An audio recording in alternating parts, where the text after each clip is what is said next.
Hello, I am Pranav Shah, architect at Tessera Architects. Been practicing architecture and interiors from almost last 20 plus years. We do more or less all kinds of projects, whatever comes through, but our major sector is bungalows, residential mainly, but we do interiors and architecture for them, as well as we have done showrooms. Basically, when the clients first come, we try to understand their requirement, their lifestyle, what kind of lifestyle they have and what kind of lifestyle they are looking at. We even like to meet their family members and get an idea of the whole setup they are looking at. And then we give them a basic presentation, because most clients come by word of mouth, so they would have seen some of our works. So they will have a basic knowledge of what kind of work we do, and they come and say ये हमको पसंद है, ये पसंद नहीं है. So based on that, we gauge what kind of styling is required and what they like. Based on their liking and their requirements, we give them schematics and give them a few options, and once that goes through, then we get into the detailing and all other designs. But the main thing is, yes, space utilization is our primary concern, and then it is the ventilation and lighting.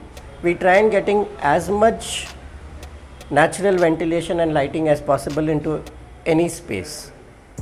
And when a person walks in, even if the spaces are most simple, that's what we try and do. We try and simplify spaces. People like to do a lot of things and people feel that is design. We in fact like to simplify and make it more essential. Like when somebody walks in, they need to feel the space. So that is what we believe in, that when you are using a certain space, they need to feel amalgamated with the space. Specifically interiors, if we talk of, we try and get natural materials as far as possible, and either ways down south and in Bangalore, wood and marble are the most preferred materials for building. Like as in finishes would be marble and wood. We do try and use a little bit of brick and wire cut brick, but not that much, because maintenance is an issue there. So people want least maintenance and still they want the finesse of a material and long lasting. So wood is most preferred, and then like I said, for finishing it is stone and marble. Generally for the doors and windows, we kind of use the natural wood. Either it's generally teak down south for all the frames. Nowadays we have started using doors as in flush doors with veneer finish, and the interiors it's mainly veneers. I have been associated with Duro for almost about 10 or 11 years. In fact, initially the couple of years that we were buying their products, veneers and all, we didn't even know it was Duro. We got it to know through one of the vendors who later on became very good friends with us. So that's how it was. It's about 10 plus years, and then when we found that the material is really good, we continued with it. That's our first preference, and then even the plywoods we started buying from them once we got to know the quality, sustainability, and trust is the major factor, because if there was any issue or questions we had, that was solved to us with all kinds of detailing required. So only once we were convinced that it is good in all respects, then we suggest to the clients. One of the few companies in veneers which came out with multiple designs even about 7-8 years back for bungalows. Most other places we saw that the veneers were kind of, you had the same teak and a few of these oak and walnuts and all that. But Duro was one of the first, I feel, where we got variety in colors with wood grains. We got metallic finishes.